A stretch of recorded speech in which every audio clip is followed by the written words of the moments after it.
मुझे ऐसा लगता है that the way the world is actually progressing towards deglobalisation, हर एक कंट्री अपने आप को इतना आर्म एंड अम्यूनिशंस के साथ इतना स्ट्रॉन्ग बनाना चाहती है कि उनकी interdependence on the outside world goes down. जिस तरीके से नाटो का डिसइंटीग्रेशन की बात हो रही है और जिस तरीके से हम मेक इन इंडिया की भी बात कर रहे हैं, मुझे ऐसा लगता है that defence as a sector will do exceptionally well. We were one amongst the biggest importers of defence in the world. Now we are exporters of defense equipments in the world. We are developing defense corridor. Exactly. Yeah. I think that defense is a very, very strong theme for which I'm very bullish about. But at the same time, I'm also bullish about the capital goods and engineering goods. Because the way the infrastructure is taking place in this country, cement industry, the way housing is taking place, मुझे लगता है ये भी एक sector है जो in times to come, जो हम 2047 की जो बात कर रहे हैं विकसित भारत की, तो उसमें ये सेक्टर भी एक बहुत बड़ा रोल प्ले करने वाला है, where we can have a very good name. और एक सेक्टर जो मुझे लगता है जो which is very close to my heart is BFSI, banking and financials, क्योंकि जिस तरीके से प्रोडक्ट्स क्रिएट हो रहे हैं, जिस तरीके से इंडियन बैंकिंग सिस्टम स्ट्रांग हो रही है, तो मुझे लगता है BFSI is also a very, very strong sector where I find that it has a lot of scope which is left. So I would be very bullish over these three sectors which will do exceptionally well, and rest all अखिल, आपको ये समझना बहुत ज़रूरी है, जब एक country progress करती है ना और उसके सारे के सारे सेक्टर्स मोर और लेस एक अच्छा परफॉर्मेंस देते ही देते हैं। और स्पेशली अगर आप इंडिया की बात करें, as a consumption driven economy of the world, आज सारी टॉप कंपनीज इंडिया में एक अपनी प्रेजेंस इसलिए चाहते हैं बिकॉज जो सेंटर है वो बहुत स्ट्रॉन्ग है, सिंगल पार्टी सेंटर है, सेकंड टैक्स हॉलीडेज हम लोग दे रहे हैं, चाइना +1 की एक स्ट्रैटेजी हो रही है, मेक इन इंडिया चल रही है। So that is one amongst those basic reasons मुझे ऐसा लगता है that India is a very attractive destination for the entire world for them to park their money and let it grow for a period of time. एक gold का बड़ा amazing run रहा है, काफी बुलिश रहा है, हुआ क्या एग्जैक्टली उसके बारे में थोड़ा हमसे डिस्कस करें। जब टैरिफ्स वर्ल्ड में आए, हर एक कंट्री बहुत पैनिक स्टेट में आ गया और हर एक इन्वेस्टर एक पैनिक स्टेट में आ गया कि अब क्या, if not dollars. Okay, at that time point of time ये भी बात हुई थी कि जो रशिया के बहुत सारे जो यूएस डॉलर्स हैं वो जो यूएस में रखे हुए हैं वो यूएस ने वापस नहीं किए रशिया को, तो as a result of which the strength on US on dollar as a currency was getting reduced, and at the same time all the central banks of the world, everybody was buying gold and gold and gold at that point of time. So एक euphoria सा create हो गया world में that if all the central banks of the world are buying gold to this level, तो definitely gold में बात तो कुछ होगी, and it is at that point of time that the whole concept of investing into gold came up. एक point of time में gold में एक physical investments होते थे, वहां से हम लोग sovereign gold bonds में आए।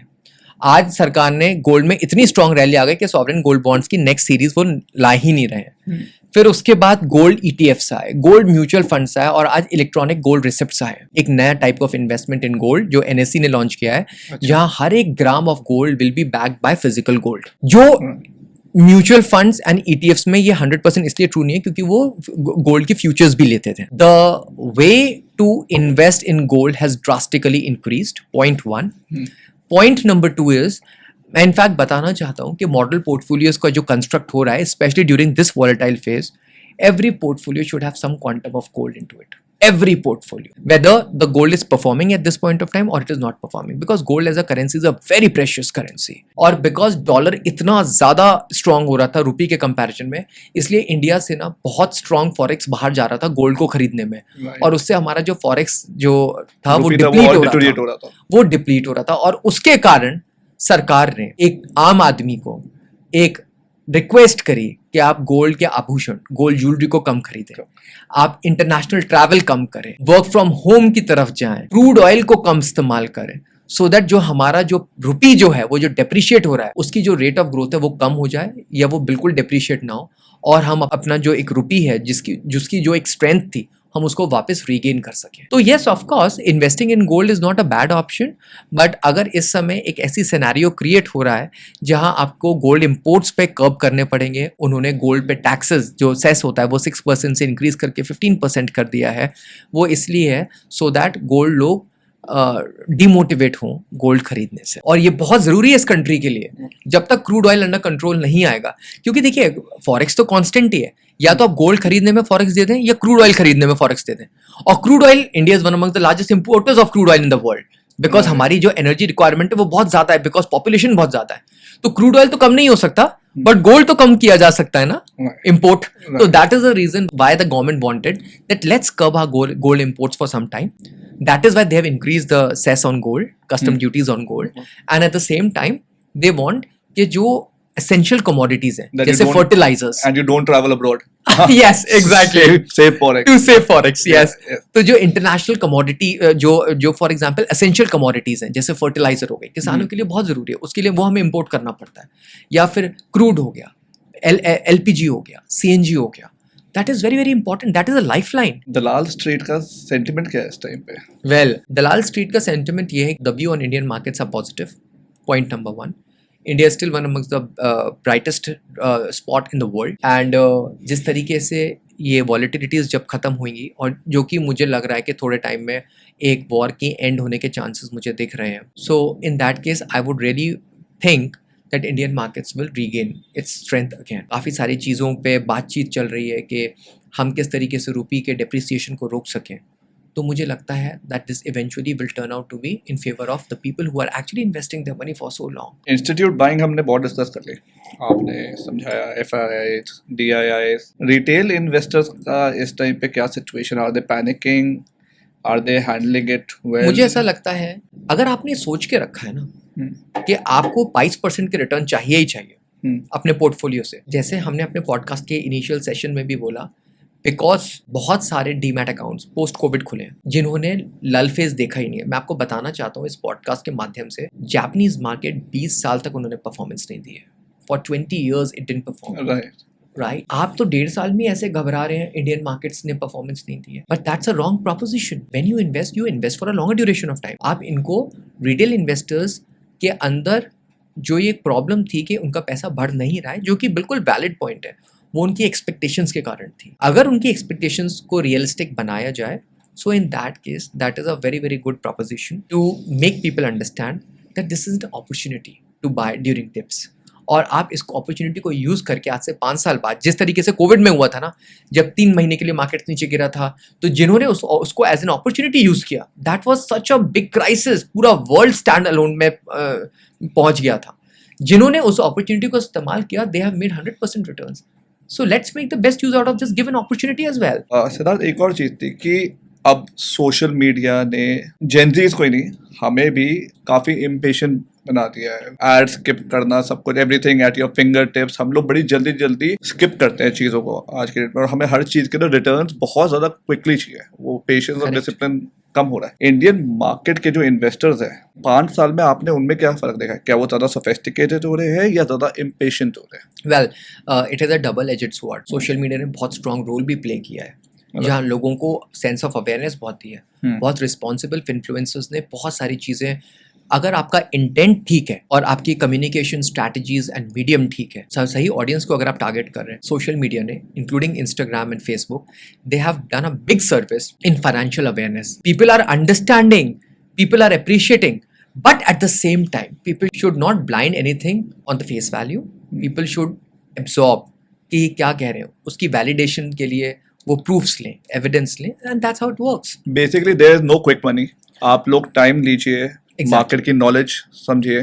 स्कैमस्टर्स, क्योंकि मैं स्कैमस्टर्स वाली बात इसलिए करता हूँ क्योंकि कुछ टाइम पहले देयर दिस फ्रेंड, वही उसको कुछ लोग मिले कि हम मार्केट के अंदर आपको रिटर्न इतनी ज़्यादा, और उस टाइम पे रिटेल मार्केट बहुत ज़्यादा अच्छा रिटर्न दे रही थी, तो उन्होंने मनी लिया मेरे फ्रेंड से, उसको रिटर्न ठीक ठाक दे दी. अब उसे 4 और फ्रेंड से बात करी, इंक्लूडिंग मी, कि मेरे को तो इतनी रिटर्न आई है. वो तभी मैंने आपसे कहा था, लक्ष्मी चिट फंड वाली थी. फिर हेरा फेरी में 30 दिन में पैसा डबल. करेक्ट. उसके पास रिटर्न आई, उसने अब और फ्रेंड्स को इन्वॉल्व किया कि तुम लोग ही पैसा डालो. बाई चांस मेरे से जब उसने बात करी थी, कुछ टाइम हो गया इस बात को, तो I was travelling, I wasn't here. तो मैंने कहा यार मैं तो अभी हूँ नहीं, जब आऊँगा तब बात करते हैं. अभी मेरे को, और मैं इतनी ज़्यादा जल्दी वो हेस्टी डिसीजन ले नहीं पाता. I came back, I was like क्या हुआ, तूने पैसे इन्वेस्ट करे थे, तेरे पैसे रिटर्न आ गए? कहता भाई वो छोड़, दोस्त पीछे पड़ गए, वो पैसे लेके भाग गया बंदा और मिल नहीं रहा, आई कांट फाइंड इट. और कहते हैं पूरा उसने अपना फैन पेज वगैरह सब कुछ क्रिएट करके कहता है इतनी अच्छी तरह से आके उसने वो स्कैम मेरे साथ किया है, कहता है कि अब मेरे को अपनी पॉकेट से सबको रिटर्न करने पड़े money, and obviously he should have done it Yeah. What he did कि जब आपने गारंटी ली है तो आप रिटर्न करोगे। बट मैं अगेन स्कैमस्टर्स की बात इसलिए करता हूँ क्योंकि ये बहुत ज्यादा इंक्रीज होते जा रहे I'm हैं sure. Yeah. And again through social media. Yeah. तो अब आप बताओ कि अगर मैं एक वेल्थ मैनेजमेंट कंपनी को, सब तो मनी ट्री के पास नहीं आ पाएंगे बट जो अपने अपनी वेल्थ मैनेजमेंट कंपनीज हायर करना चाहते हैं, फाइनेंशियल एडवाइस लेना चाहते हैं, दूसरे लोगों को अपने मनी से ट्रस्ट कर रहे हैं, what should they keep in mind before hiring? Oh, that's a very important thing. That's a very important thing, and there are a lot of criteria. आपको ये डिसाइड करने के लिए अगर आप एक पर्सनलाइज्ड वेल्थ मैनेजर अपने पास रख रहे हैं तो उसके क्या क्या ट्रेड्स और कैरेक्टरिस्टिक्स होने चाहिए। पॉइंट नंबर 1, एक वेल्थ मैनेजमेंट आउटफिट का कितना AUM है, उससे ये डिसाइड होती है उसकी क्या क्रेडिबिलिटी है, उनका टीम साइज क्या है, उनकी रिसर्च कैसी है, उनका कॉल्स कैसे जा रही हैं, उनकी रिसर्च एंड डेवलपमेंट कैसी है, during the time of dips क्या वो आपको प्रॉपर हैंड होल्डिंग कर रहे हैं, उनका अवेयरनेस कैसा है। You should go and meet them personally, और आप एक नहीं, आप 3-4 वेल्थ मैनेजर से मिलिए।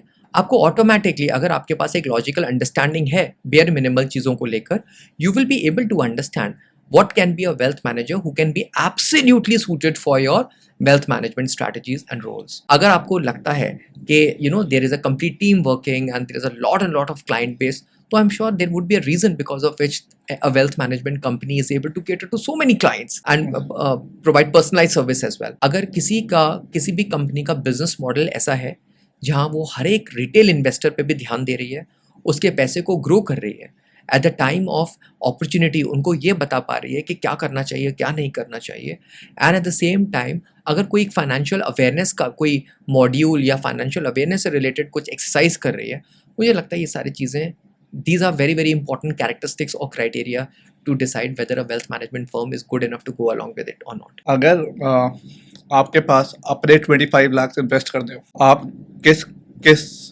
इंस्ट्रूमेंट में उसको डालेंगे? वेल मुझे ऐसा लगता है कि मुझे SIFs पर्सनली मुझे बहुत अच्छे लगते हैं क्योंकि वो डेरिवेटिव्स ऑप्शन यूज करते हैं। राइट। तो मैं डेफिनेटली 10 लाख तो SIFs के अंदर डालूंगा, and that too an aggressive SIF, like for example top 100 SIF for example. इसके अलावा जो रिमेनिंग पैसा होगा वो मैं, क्योंकि मैं एक एग्रेसिव प्लेयर हूँ, I have, I want that compounding effect to come into the play by itself. Next 15 lakhs जो होंगे वो एक मॉडल पोर्टफोलियो के को यूज़ करके मल्टी कैप्स, फ्लेक्सी कैप्स जो हमने डिस्कस किए थे, मिड कैप्स, लार्ज कैप्स, उसके अंदर इन्वेस्ट करके, and I will let that money grow over a period of time. I will be an aggressive player as per for my age. I will be an aggressive player because whatever the money I will be needing it for after a longer duration of time. और मैं समझता हूँ buy on dips कितनी strong important चीज़ है. जब मैं औरों का पैसा मैनेज करता हूँ तो ये स्ट्रैटेजी तो मैं अपने ऊपर भी इस्तेमाल करूँगा. So these are all those things through which I will be investing the money. एक मार्केट के अंदर लोगों को थोड़ा ये भी डाउट रहता है कि हम लोग किसी फाइनेंशियल एडवाइजर के पास जाएंगे तो वो हमें वही एडवाइस देगा जिस पे वही प्रोडक्ट सेल करेगा, एडवाइस प्रोडक्ट्स वही वाले सेल करेंगे जिन पे उनकी कमीशन ज़्यादा है. Well, very very important point, very critical point. मैं आपको बताना चाहता हूँ, there is a concept which is known as TER, total expense ratio. और जिस तरीके से रेगुलेटर ने, सेबी ने TERs का जो एक डेफिनेशन डिफाइन करी है, how the TERs are govern, जैसे जैसे साइज बड़ा होता जाता है TERs कम होते जाते हैं. तो इफेक्टिवली ये जो डिस्क्रिपेंसी है कि कमीशन ज्यादा है या कम है, ये बहुत मिनिमलिस्टिक रह जाता है. It is not like an insurance product where you have 20-30% of commission. So in that case the commissions doesn't play a very important role. And if you are really talking to a very worthy distributor or an MFD or a wealth manager, then he or she will not be working on the commission part. He or she will be seeing कि कहाँ से returns better generate किए जा सकते हैं, कौन सा better product है, उस product के क्या characteristics हैं, उसका फंड मैनेजर कौन है, फंड मैनेजर के पास के क्या टैक्टिकल कॉल्स रहे हैं. तो ये सारे रोल्स बहुत इंपॉर्टेंट होता है and not the commission part. Commission is just a by product. अब हमारे फाइनल सेगमेंट की तरफ आ गए सिद्धार्थ. अब क्वेश्चन थोड़े पर्सनलाइज लेवल पे, जो आपको एक चीज़ आज हमारे फाइनेंशियल प्रोडक्ट्स के अंदर गलत नज़र आती हो, जिस तरह से वो मार्केट किए जा रहे हैं, या कुछ और चीज़ जो ऐड होनी चाहिए, या कुछ एग्जिस्टिंग में कुछ. इन्वेस्टमेंट्स और इंश्योरेंस को अलग तरीके से डील करना चाहिए, कंबाइंड प्रोडक्ट नहीं बनाना चाहिए because it is very misleading, very misleading. आप गवर्नमेंट जॉब में थे, आपको कोई हमारी फाइनेंशियल पॉलिसी में कुछ एडिशन लेके आना हो या कुछ चेंज करना हो, मुझे लगता है कि एनपीएस को और अट्रैक्टिव बनाना चाहिए। एनपीएस के फंड्स के बारे में जो नॉलेज है मैं देखता हूँ गवर्नमेंट ऑफिसर्स के में थोड़ा कम है। उसके जो डिफरेंट ऑटो हैं, ऑटो LC 50, LC 25, वो उसको प्रॉपर समझाना चाहिए और मुझे लगता है कि इसको और बेटर बनाया जा सकता है। Best financial advice you ever received? Worst advices, मेरा सारा पैसा निकाल कर सिल्वर में डाल दो। Oh, if not finance then what career? Content creation.